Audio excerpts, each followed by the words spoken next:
It's Friday, January 9th, 2026, and you're listening to Matters of Policy and Politics, a podcast devoted to the discussion of policy research here at the Hoover Institution, as well as issues of local, national, and geopolitical concern.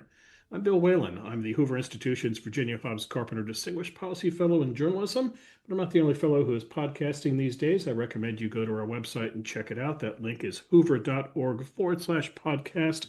You're going to find all sorts of podcasts, economics, history, current events, foreign policy, and so forth. We cover the waterfront. We also do the audio version of the Goodfellow show that I have the honor of hosting with John Cochran, H.R. McMaster, and Sir Neil Ferguson. So definitely check out what we have in the podcasting stable. Now, this, of course, is an election year in America, as it is in more than 40 other nations around the world, something like 1.6 billion men and women going to the polls. That's about one-fifth of the population of this planet, by the way. Here in the United States, we call it a midterm election, as in the middle of the president's four-year term, the second time Donald Trump has experienced this. 2018, things didn't go particularly well for Mr. Trump, while his Republican Party did add two seats to the United States Senate, making it a 53-47 advantage for the GOP. Democrats gained a net total of 41 seats. That's 40 on election day, plus one from the special election earlier in the year to secure a 235-199 majority. As such, it constituted the largest gain in House seats for the Democratic Party since 1974 and the aftermath of the Watergate scandal. But now, to be fair, Donald Trump is the only president in modern times to have suffered this political indignity. In 1994, Bill Clinton lost both chambers of Congress. In 2006, George Bush's GOP went from majority to minority in both the House and the Senate. Barack Obama and his fellow Democrats lost the House in 2010 and the Senate in 2014. Do you see a pattern here? Now, this back and forth, this revolving door of power raises questions, one of which being, why is it that America's electorate keeps changing its mind on which party should run Congress? Second, why such volatility over the past 3 decades as compared to a 40-year stretch preceding the first Clinton midterm, during which the House always had a Democratic majority, just as the Senate was a Democratic province, with the exception of the first years of the Reagan presidency. Joining us to discuss this trend, plus what to look for in this year's midterm election, it's my pleasure to welcome back to the podcast my colleague David Brady. Dave Brady is the Hoover Institution's Davies Family Senior Fellow Emeritus and the Bowen H. and Janice Arthur McCoy Professor of Political Science at Stanford University's Graduate School of Business. He's the author of numerous essays and books on political landscape, the most recent of which we're going to discuss today. Co-author with Brett Parker, the book's title is From Dominance to Parity, America's Political Parties and the New Era of Electoral Instability. It's available at Stanford University Press. Dave, a belated Happy New Year and welcome back to the podcast. Thank you very much. Now, our listeners who've been following this podcast for years are now asking, where is Doug Rivers? Yeah. Doug is around, but he wasn't a co-author on the book. Yeah. And for those who are not familiar with Dave and Doug as a political tandem, Doug is a political scientist at Stanford like Dave. He's also the lead scientist at YouGov, the international polling firm. So, Dave, what are you and Doug doing in terms of polling right now, since the election is, almost 10 months away? We have been doing several things. We did a regular poll on the elections in New Jersey and Virginia and the special House race and so on. So we've been doing that. But more importantly, for the 2000, as you know, for the 2024 election, we did a Stanford, Arizona State, Yale project where we interviewed a panel of 100,000 people 7 times over the course of the election. Mm-hmm. And we have decided to go ahead with that, but it's just going to be a Stanford Hoover project funded by Condi. And so we're going ahead with that. We're in the process of trying to put that questionnaire together. And as you know, that you and I and Bob Grady and Ben Ginsberg will soon be meeting with Doug to talk about looking at what the future of the Republican Party is sans Trump. So that's we're doing all of those things. And the point about part of this big Stanford poll where we're polling 6,000 to 10,000 people in a panel. I think we're going to probably do some of the future of the Republican Party in that poll. And briefly, Dave, what is the advantage of doing the long-term tracking poll versus the traditional 2, 3, 4 day snapshot poll? Well, the point of this is that we interview the same people, so we can track the people. One example of that is the advantage of that is, as you may recall, after the first Obama Romney debate in 2012 election, Obama did very badly, and the polls, all the polls showed that Romney was then the leader Hmm. by 3, 4 points. But we had a panel of, I think, 20,000 people that we interviewed before, during, and after the debate. And we got a switch, but only 0.5%. And what happened is when they do the phone call polls, as you might expect, the Democrats weren't too willing to pick it up because anybody who watched the debate knew that Obama hadn't done very well. Right. And so who was more willing to pick it up and talk about so it oversampled Republicans. So the advantage of doing it this way is we're interviewing the same people. We can track change over time. And how did that compare to 2024 when you had a presidential debate that we would agree was a seminal moment in that election? Yeah, it changed dramatically. The number that went up the most dramatically, as I recall, is the number of Democrats who Hmm. thought Biden was now too old to be president. That number shot way up. Yeah. And then it did take a couple weeks for the polls to show that they wouldn't vote for him. So the first reaction was not only did he do badly in the debate, he may be too old. And that was the first time that that number had gone among Democrats, that number had gone over 50%. Hmm. So here we are talking about polling and political science. Dave, is this the life that you envisioned for yourself when you were a young man growing up?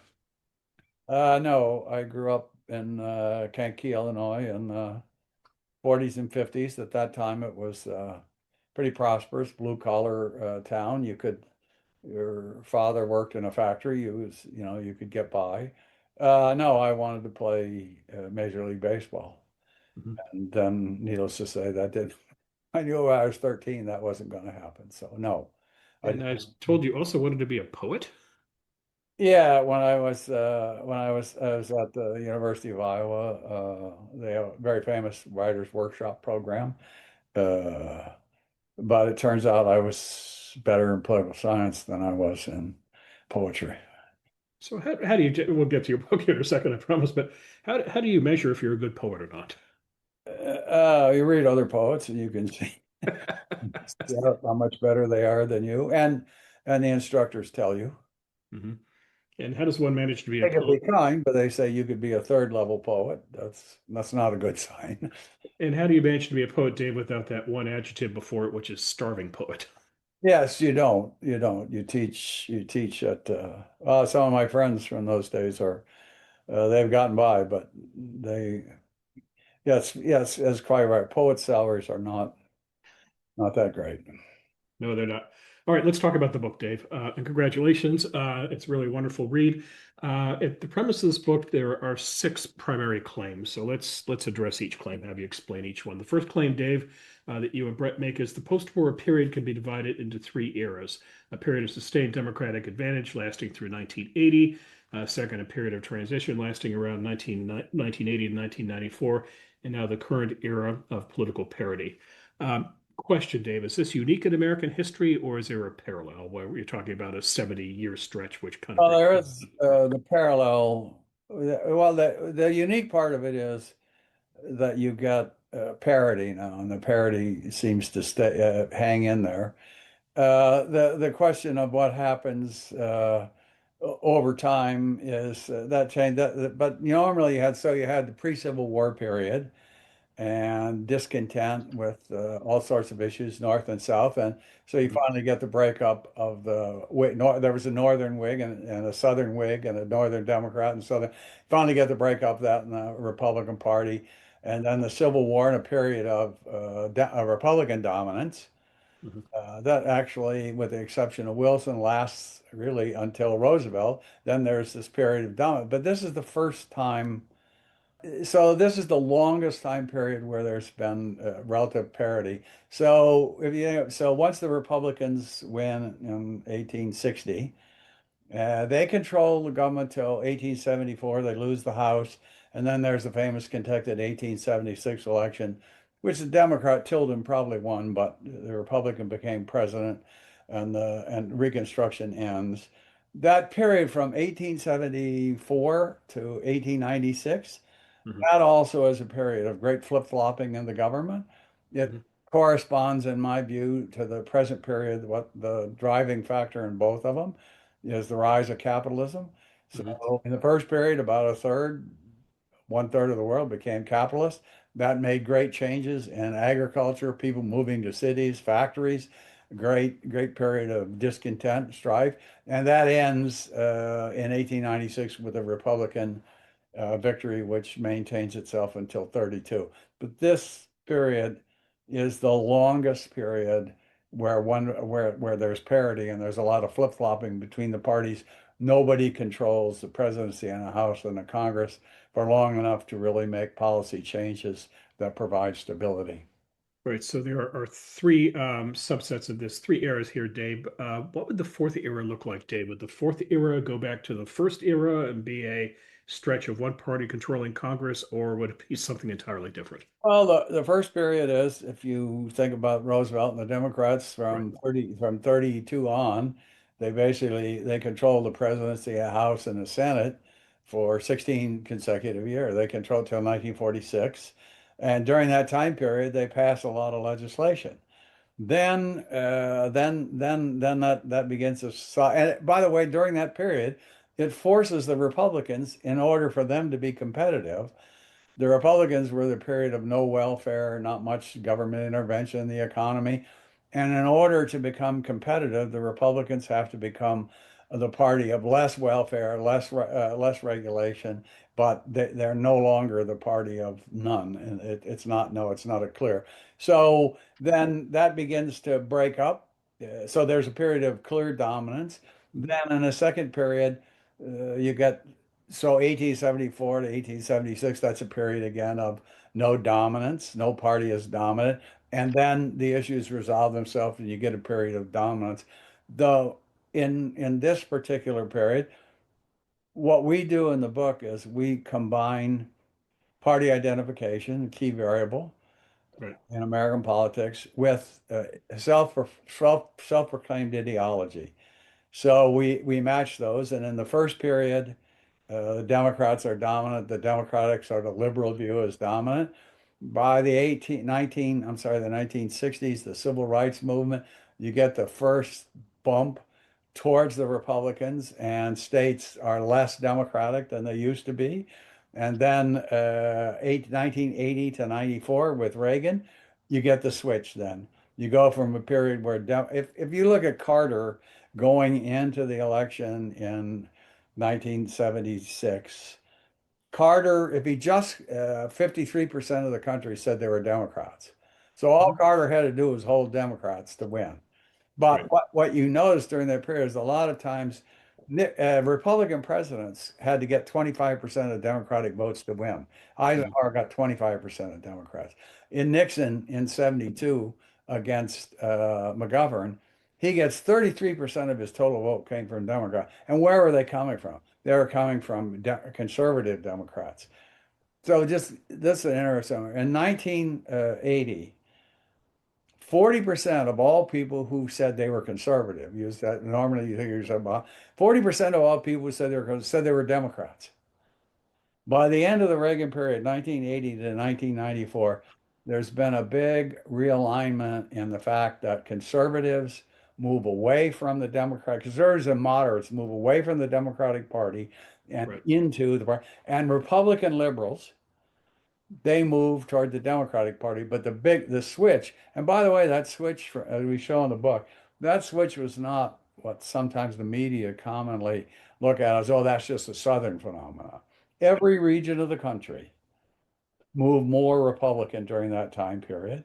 Right. Every age group, gender, there's no race, every group moved more towards the Republicans during that period. And it was driven by the fact that it was conservatives who were moving from the Democratic Party to the Republican Party.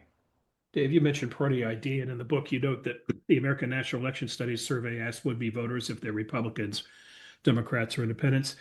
Dave, that sounds a little, if not outdated, it sounds like maybe it needs to be updated in this regard.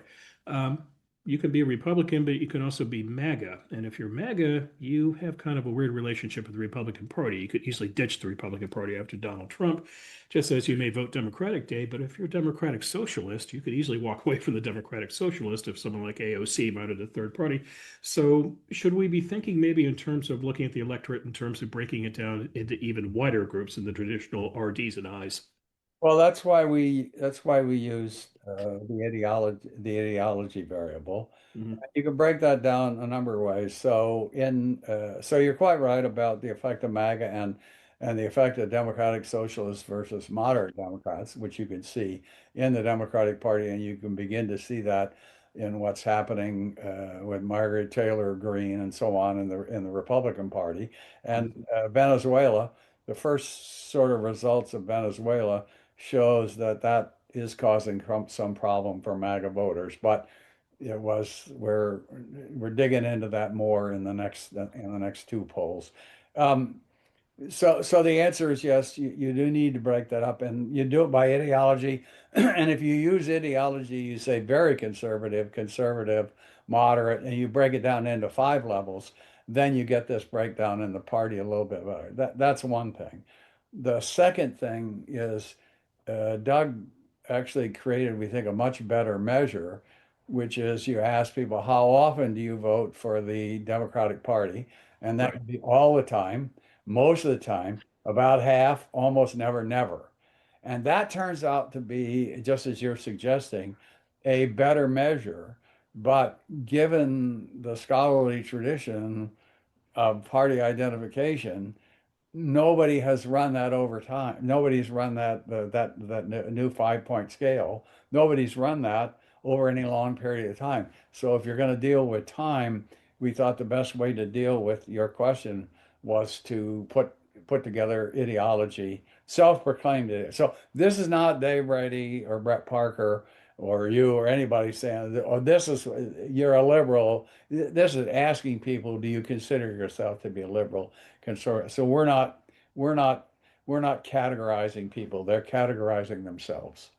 Right. Second claim of the book, Dave, is the period of transition produced a political realignment with little historical precedent. You've talked a bit about that, but here's my question, Dave. Let's go back to 2008, which was, a landmark election, not just in terms of who Barack Obama was, in terms of his identity.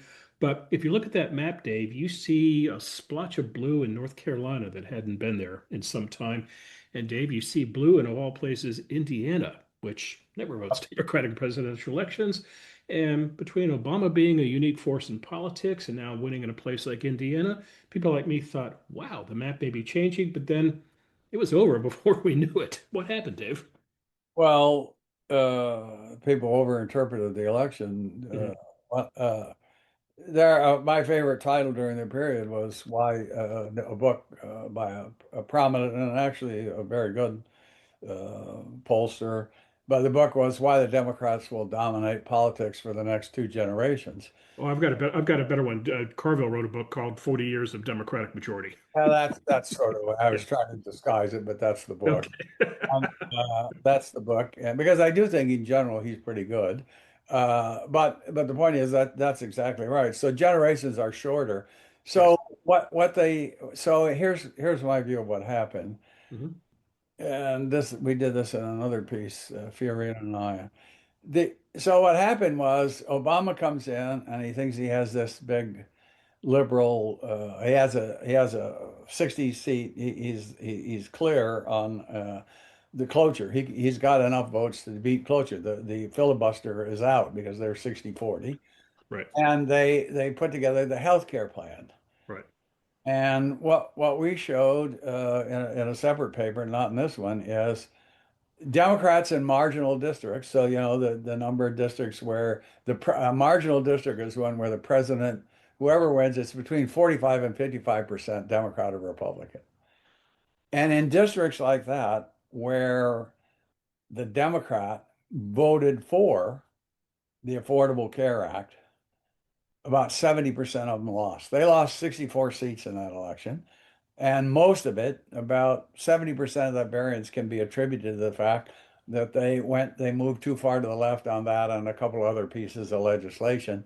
and the representatives who got beat were that way. So kind of in the same way, when Trump comes in 2016, he pushes that. Same with Biden, comes in 2020, moves too far to the left and gets and the people doing this rejection, by the way, are essentially independent, moderate voters. The one thing we show over time in this book is that people, if you're partisan, if you say I'm a Democrat or I'm a Republican, over 90% of the time you'll vote for your candidate for president, House, Senate. So that's kind of that. So that means that it's the independents who are mainly moderate. About 55% say they're moderate. They're the people who are deciding elections. All right. Third claim in the book, Dave. The 80s realignment permeated almost every major demographic cleavage. In other words, gender, age, race, religion, education, regional, Yeah, and you so did. forth. Is this similar to what happened with FDR in the 30s? And Yeah. secondly, Dave, when we look at now Reagan in the 80s, okay, three Republican landslides, 80, 84, and 88. They controlled the Senate 80 to 86. But the point I always make to people, this is a very California point, when you talk about the Republican problems in California. Uh, it's fine to embrace Ronald Reagan, but there's a problem with using Reagan as your example. Ronald Reagan was last on the ballot in 1984, so do the math. If you're 18 years old in 1984, congratulations, you're approaching retirement. In other words, younger generation don't really understand Reagan. My point, Dave, is the realignment under Reagan. Does it still last to today, or has it been modified? And give us examples of a couple of groups that have moved. But still, so what happened with Reagan was conservatives. So the conservatives moved in, and to the extent to which people didn't get that the change was real, that conservatives had moved over, and the Democrats and Republicans were about equal, Mhm. parity roughly, was the fact that people thought Bush would lose.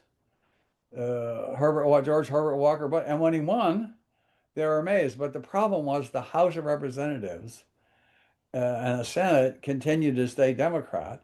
And part of the reason for that was you think of what happened was that Southerners and people in the border states could vote conservative, could still vote conservative, liberalize up a little bit toward the Right, election. But right. they were so it took until 1994 when the Republicans took the House and the Senate to end that Democratic dominance in the House and Senate, and the fact that presidential elections were going one way and Senate elections were going the other. Professor Fiorina at Hoover a very good book on has a good little Hoover book on that. Mhm. We seem to find a voting bloc each election, though, and talk about them being a change. For example, 2004, we talked about security moms. Yeah. Oh, so the main change is conservatives moved over, and so by 1994 the parties are essentially equal. The parties remain equal, but there have been change. The biggest change that I point out here is one you and I have talked about before, is education. Education. It was the case that Republicans, if you had a high school or less degree, that you were yeah, generally Democrat, and college educated voters were Republican. And so sort of what's the gap between those?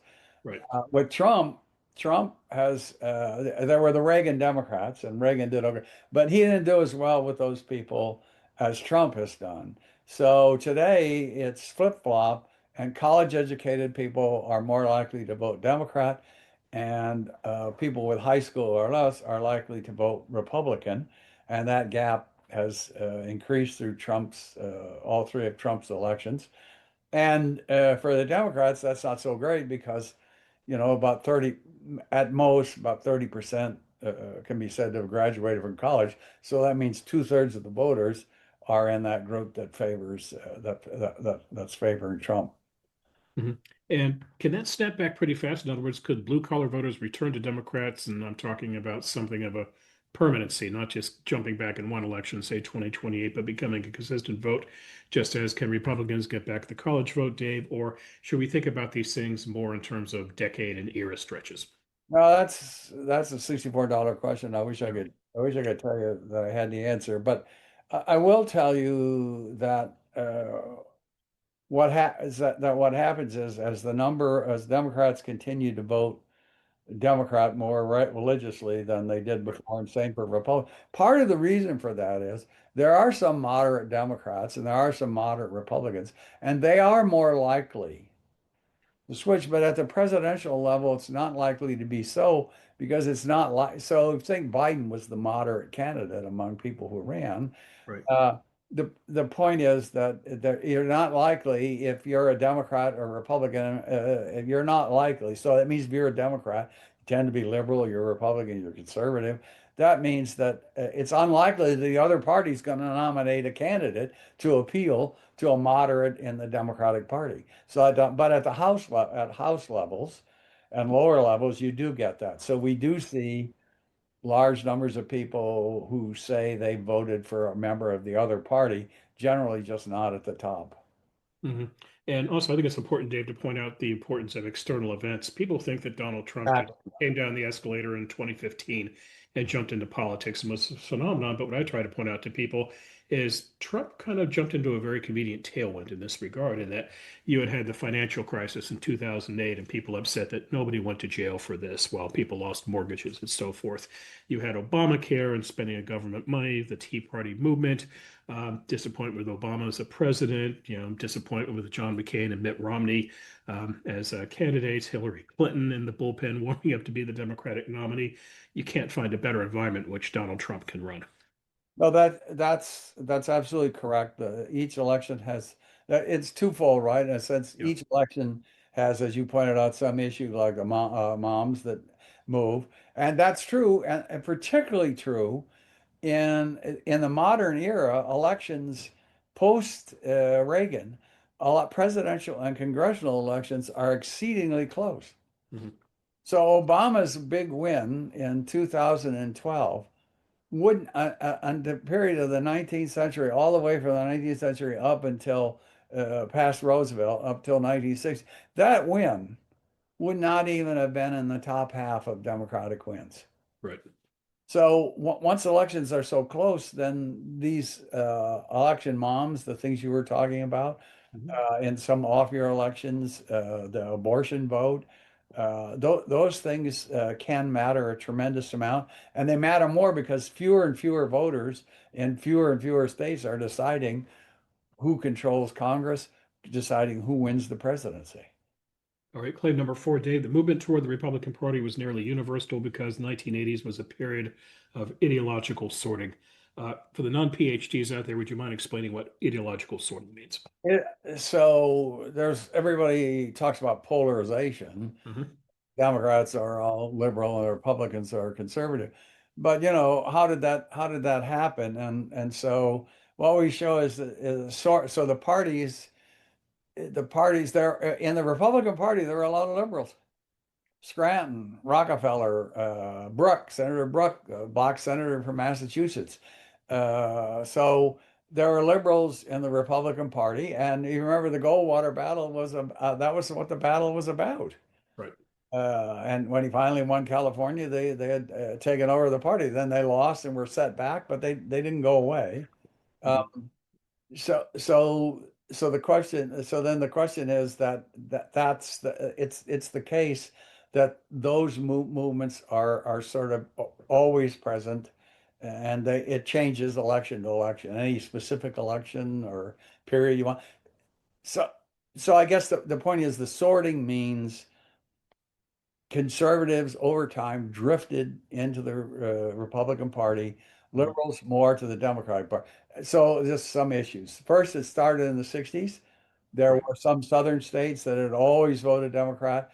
And if you recall, then there about in the 64, 68, those elections, the South did very well. 68, 72, Wallace did well in 68. Nixon won big in 72. It was two Southerners, Carter and Clinton, who did pretty well in those southern states. After that, it hasn't happened. So the sorting means the first part of the sorting was kind of the racial sorting from the 60s.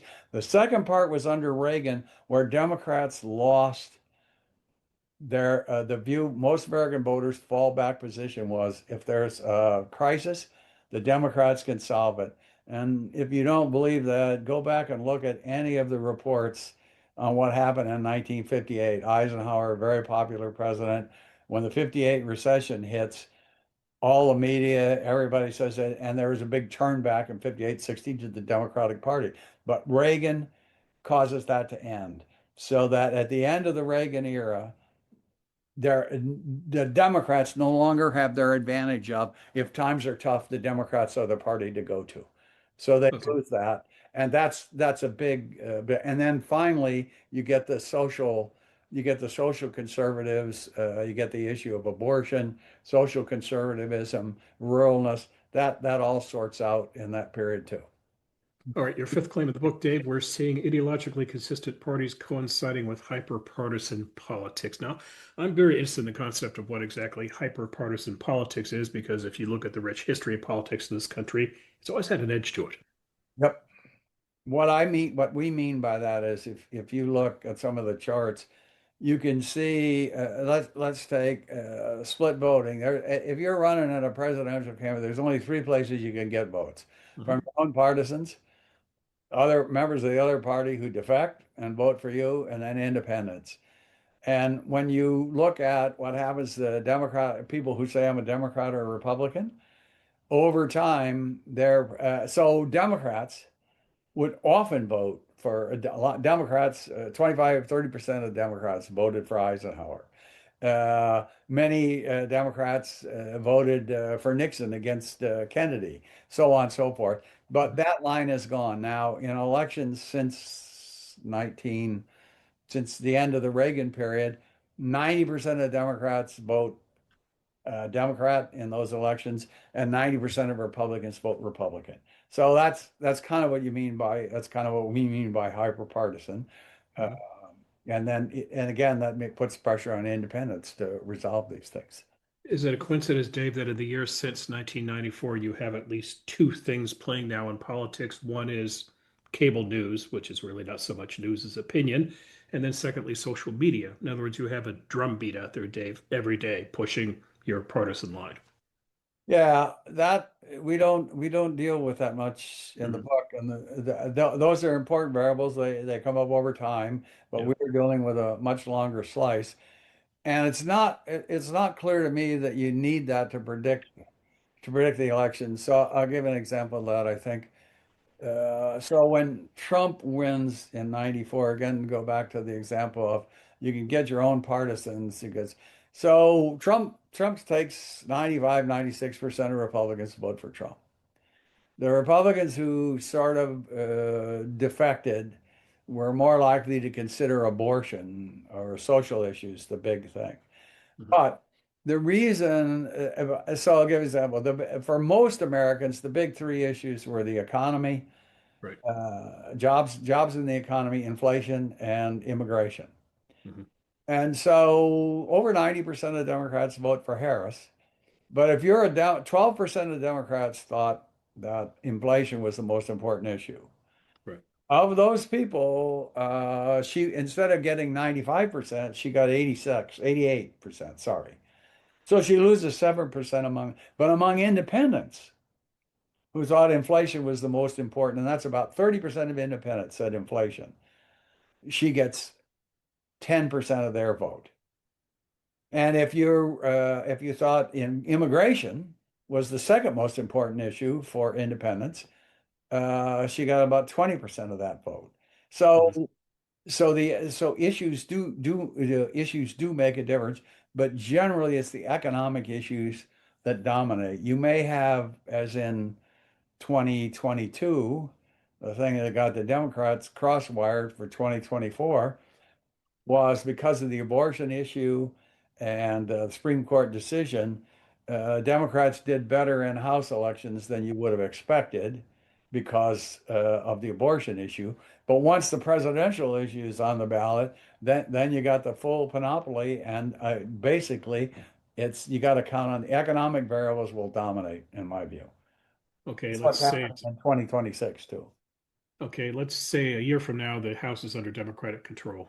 Two roads they can take. They can take the policy road, they can talk about what their vision is for America, or they can take the partisan road and they can impeach the guy. It seems to me impeachment fits into your hyper-partisan narrative. Yeah, well, that's a great question. That it gets back to, so the Democratic Party, about 65 to 70% of the Democrats say they're very liberal or liberal. But Hmm. the percentage of very liberals and very liberals have differences on all kinds of issues. Hmm. But still, it's about 30%, 25, 30% of Democrats are moderate. Right, I think the battle in the Congress is going to be over the issue of how well do you want to position your party for the next presidential election. right, I think my personal view is trying to impeach the president, et cetera, is not going to do the job. And I'll give an example of in 2006, when the Democrats took over the House, there were a lot of firebrand Democrats wanted to impeach George W. Bush. right, And Pelosi kept him from doing that, by and large, on the ground. We've interviewed her here several times. And by and large, she did it on the grounds that she thought the party, it would put the party in a bad position. We'd be in a position of being hyper partisan. And that's not going to bring around the moderates that you need to win the election. So it'd be interesting to see. I do think the Democrats will take the House. And the result then will be see where they go. And right. But the second time around, Dave, she didn't hesitate to impeach him. She impeached him twice, yeah, actually, right. which takes us to point number six in the book. You talk about Trump. Tell us how you explain Trump, who we can agree is a book within a book. Well, he's unique. But you're arguing he's not necessarily an agent of change. No, he's a very unique candidate. First of all, he's a huge vote turnout. The highest vote turnouts since 1910 have been under the Trump presidency. He gets out votes on both sides. Two, in the elections that he won, the economic issues favored him. And he has changed. He's brought a bunch of voters along with him uh, Right. that hadn't been this is high school or less. Hmm. But there you want to say it's not clear what'll happen to the Republican Party, who can whether other people can hold them in the same way that he holds them. I think the most important thing about understanding Trump, though, is that MAGA base that you referred to earlier. That Hmm. MAGA base is about 30, 35, 40% of the Republican Party, who say sometimes Right. a little higher, it varies some, but it's a big hunk of the Republican Party that is MAGA, and no other presidential candidate, when we poll them, had that kind of unbinding loyalty. And that has meant that in congressional elections, the president can threaten to primary somebody, Right.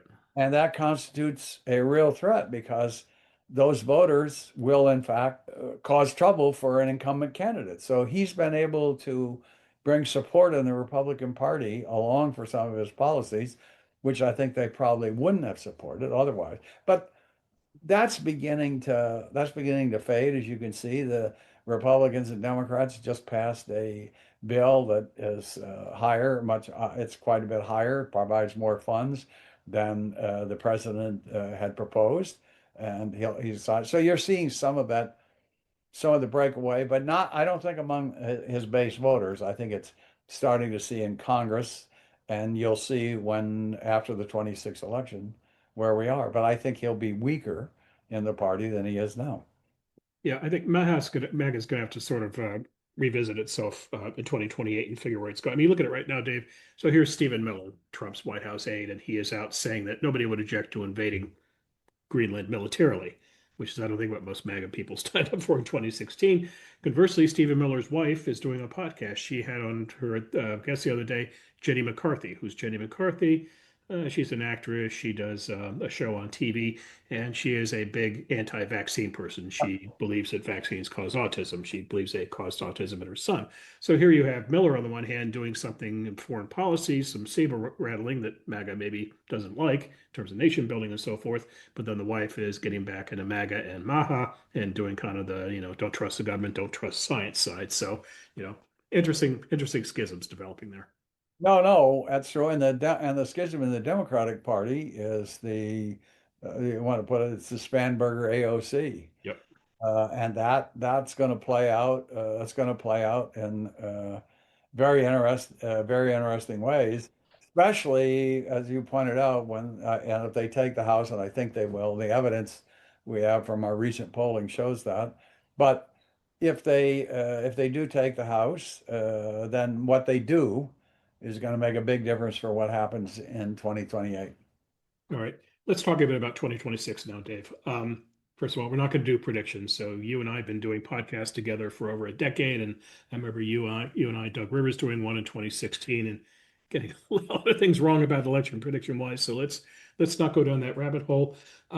Here's I'm how I look willing to at make a prediction on 2026. Yeah. But here's what I'm looking at right now, and that is the health of the Trump presidency, David, how it's going to spill over into the congressional vote. You go to the gym and work out. You probably have noticed there's a certain kind of person at the gym, and from the waist up, he is a god. He is just more muscular than you can believe. And from the waist down, he's got chicken legs because he never does a leg day. And that to me, Dave, is kind of the Trump presidency right now. It is very muscular on foreign policy and a lot of things he can talk about, be it Venezuela, Iran, Israel, and so forth. But on the domestic side, the economic side, they are struggling right now with the message. No, I agree absolutely. So YouGov did polls in Virginia and New Jersey. And by the way, we were the only pollster, Doug, not me, but the only pollster that had Democratic gubernatorial candidates winning by double-digit figures. They're Right. off by only a percent, but nobody else had both that high. And when we looked at the numbers, what happened?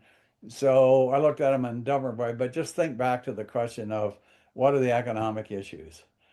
And in those states, the issues are the economy. Mhm. And if voters thought the economy wasn't doing well, they were worse off, etc. They were the ones that abandoned Republicans who felt that, not many of them, but they abandoned. There were a couple percent of Republicans who abandoned the Republican candidate. Mhm. But most importantly, where I lost was in 2020 and I said we looked at the voters, and if you were worried about inflation or worried about jobs, guess what? You voted for Trump. And this time, voters who were worried about that, and particularly among independents, they voted Democrat. Mhm. So then, if you take that economic information, then we looked at a series of the latest YouGov economist polls where we have that data. And we have a question. If the 2026 congressional election were held today, would you vote? And it's generic, vote Democrat or Republicans. We don't have candidates. So, and on that, exactly what was happening in Virginia and happening in New Jersey and in the Miami race is exactly what happened here. Independents who are concerned about the economy and inflation, they were the ones that they're 20 points now more down there. The independents now favor by 12 points, but Mhm. among people who care about the economy, and it's over 20 points. So the Democrats now have a 12-point lead among independents and a 6-point lead on that generic question. And going into 2026, you only need to swing 5 seats and you've got and you have the house and you have control of the house because the margin is very small now. Yeah, a shout out to our friends at Real Clear Politics who do great jobs of compiling data. And if you go on the website, you can find actually they will compare and contrast the various polls out there, which do a generic congressional ballot. And as Dave mentioned, YouGov has it at +6 Democrat. That's a little bullish. If some other polls are around 3, 4, 5 points, so they're all kind of in that sweet spot right there. But they show lean Democrat. Dave, here's a question for you, though. In 2026, you're the Democratic Party looking to regain Congress. You mentioned it's not that hard to do, only a handful of seats, but let's talk about how they do it. In 1994, how does Newt Gingrich do it? He recruits candidates, obviously, but then he comes up with a contract with America. And it's a very detailed policy paper about what they will do if elected. In terms of policy, there's some value stuff in there in terms of how they'll run the House, but they have a plan about what they're going to do if they come to power. Now, in 2026, Dave, in 2025, actually, I'd say we saw something very interesting here in California. Gavin Newsom, presumably going to run for president in 2028. He shoots to the front of the pack, and how does he do it? he spends a lot of time on social media just being Donald Trump and insulting Trump and posting social media thoughts in Trump style, being bombastic, never offering policy alternatives, never really offering a vision for America, just tearing Donald Trump a new one at all times. Well, Question, Dave, is this in this age of social media? Is this the ticket now to flip Congress? Forget about policy ideas. Let's just talk about how much we hate the guy in the White House and just kind of appeal to people's darker nature. the more people you have do that, then the more certain, in my view, you'll be on the wrong path. I mean, it's an important question because here we are at a think tank, and why do think tanks exist? Because ideas matter, right?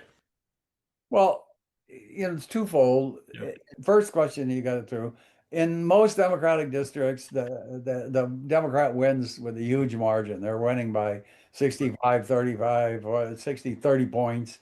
And in those districts, it doesn't matter. You could have somebody who just campaigns on I hate Trump. But in the districts where it's going to be swung, I think that's not going to be enough. They can not like Trump, but on the other hand, they have to have some set of issues. I don't think they have to have issues about which way the country's going. I think they have to talk about affordability, inflation, that set of things, just like Spanberger and Cheryl did in New Jersey and Virginia. If they talk like that, I think that'll be enough for them to swing 20 or so, 20, 25 seats and give the Democrats a 15 seat majority, and then we'll see what they do. But I do not think the strategy of just anti-Trump works in all kinds of districts that they need to win. will it be a national election? I mean, I know it's a national election in terms of all states vote, but in terms of the theme of the election, will it be a national theme, Dave, or will it be more local? I I think the way we'll interpret it is it'll be a national election. Right, But the one thing that could take the Democrats down is you can imagine in all these key districts, there's a big battle, and AOC and Bernie Sanders want to put one of their candidates in, and you get a very divisive primary. The Texas Senate primary, I think it is a good example, right? It's a case where it looks like, given that Paxson, the former Attorney General, has been indicted, right. looks like he's going to defeat the incumbent. And that looks like the Democrat polling shows. But then the Democrats are engaged in a three-way, deadly, shoot 'em up, knock 'em down primary where they're insulting and taking on each other, which doesn't look so good for Right.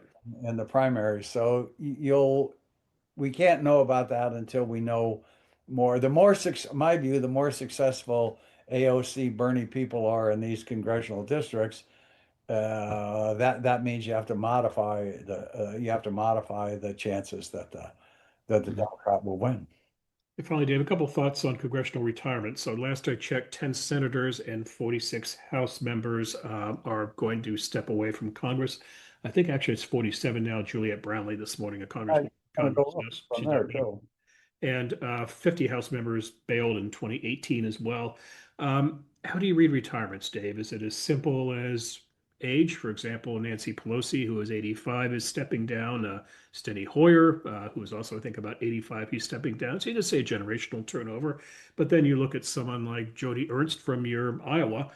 She's stepping down after only 2 terms. And you and I know how the Senate game is played. You run for the Senate, you promise you'll serve only 2 terms, and how do you spend your second term figuring out how to weasel out of your promise when you first ran? So she's leaving after only 12, which is kind of early by Senate standards. Yeah, I think it's complicated. So part of it is age, Yeah, but a part of it is I don't think the jobs are as meaningful as they used to be. Some people in the House, a bunch of some of those House retirements are people who want to run for the Senate or governor, want to run for a higher office, and they do so. right. But I think in general, with interviews we've had with members of Congress, it's not a place that gets a lot done as it did in the old days. It's harder if you want to go and legislate. I think people are not so happy. And then the third component is right in 2018, there were more Republican retirements than Democratic retirement. So part of it is strategic, people who've been around a while and they're looking out there and they're going, this is my 12th campaign. Do I really want to go out? And the odds are that the odds are higher that I might get beat. So it's a combination of all three. But I think there are more at this point. You better not, you looked at it more recently. I think the Republican retirements are a little higher than Democratic retirements. Final question, Dave. Here we are approaching the 2026 election. How can we get back to a better style of government in Washington? In other words, how can we get back to more traditional times when you had a very active Congress, when you had the president and members sitting down and solving problems, instead of presidents saying they've got a pen and a phone and basically the Supreme Court stepping in and have to refereeing all public policy? How do we get back to something more in line with what the founders had in mind? I don't know, I that change has been that change to what you're talking about, in my view, has been more recent. Yeah, 10 years. So this our book sets the background for it, but my view is if you looked at the first term of George W. Bush and how he did with he had several proposals that were the one education proposal and others. And he was able to bring along Democratic votes. You go back even further, Reagan, he had the Senate, but he didn't have the House, sorry. And he managed to bring them along in 82, 84, and 86 on all of his acts. That seems to be gone. One reason that people give for that is the parties have gotten even more polarized. There are fewer moderates. I don't see 2026 or 2020. I don't see anything other than some huge exogenous event, world event or depression or something that would get us better politics. So I don't see that, but I will say what's happening is the American public is really upset about the way things are going, and in a populist anti-establishment sense. And so we did a recent poll, and we find irrespective of party, Democrat, Republican, but they believe that people, because you have a degree from a big time Ivy place, doesn't make you any better at making decisions. Mhm. They believe that the institutions of the United States have been captured by an elite. Yeah. They also believe that most of those decisions are made behind closed doors without accountability. That's true of Democrat, Republican, but a little less true of Republicans, but that's because Trump is president. If a Democrat was president, but it's over 70, it's about 80%. And what's happening, I think, is because we're not solving these problems of housing, et cetera, we're not solving those problems. People have become more and more. I mean, look at Mandami. Families making 300, young families making 300,000 in New York. He won a huge proportion of their vote, and he's gone. I mean, what's he done? Will rent control work? No, of course. No. But the fact is, he's at least talking about, I'm trying to do something about it. And in the same way that Democrats say, well, Trump has talked about building a border wall and it doesn't happen. Yet it's the same. It seems to me it's the same phenomenon. They want change. They want these policy things solved, and candidates who push that view and pushing it from a populist view of the left and right seems to, at the present point, to be the dominant position. Yeah, maybe Dave, both parties need to be taken to the woodshed in terms of votes. If you go back to the 80s, it wasn't just the Democrats lost three elections in a row. They got pounded in three elections. They got swept out twice by Reagan, but then the real shocker was 88, which you mentioned earlier in the podcast.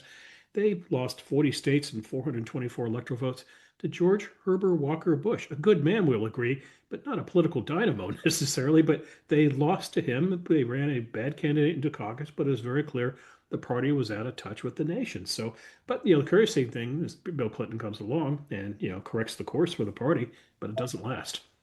No, with Bush, W. Bush, that was a period, that was the longest period here. We had 2000, 2002, 2, and 4.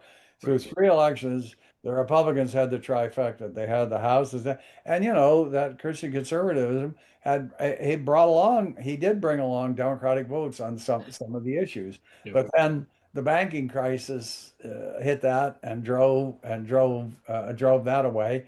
So it didn't last. That lasted that long, but then it was over.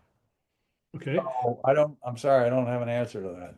All right, so you got the tracking poll you're working on. We're going to do the Republican project. What else do you have in mind for 2026, Dave? Nothing, that'll be hard enough, trying to figure those two out. Condi has a big project on global affairs and where we are and why we're in trouble, and I think we'll be doing some polling on Europe and the U.S. on some set of issues there. I think that's something which Hoover should do more of. Just put more polls into our research, just to back up our premises. Yep. All right, Dave, enjoyed the podcast. Thanks for joining me today, and congratulations on the book. Look forward to the next book. Same here. Thank you. Thanks for the interview. Thanks for the good questions, as usual.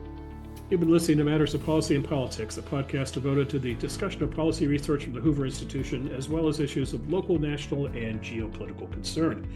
If you've enjoyed this podcast, please don't forget to rate, review, and subscribe to our show. And if you wouldn't mind, please spread the word. Tell your friends about us. The Hoover Institution has Facebook, Instagram, and X feeds. Our X handle is @HooverInst, that's spelled HOOVERINST. You should also sign up for the Hoover Daily Report, which keeps you updated on what Dave Brady and his Hoover colleagues are up to, and that's delivered to your inbox weekdays. Dave Brady's book, From Dominance to Parity, America's Political Parties in the New Era of Electoral Instability, available at Stanford University Press. The website is www.sup.org. For the Hoover Institution, this is Bill Whalen. We'll be back soon with a new episode of Matters of Policy and Politics. Till next time, take care. Thanks for listening. This podcast is a production of the Hoover Institution, where we generate and promote ideas advancing freedom. For more information about our work, to hear more of our podcasts, or view our video content, please visit hoover.org.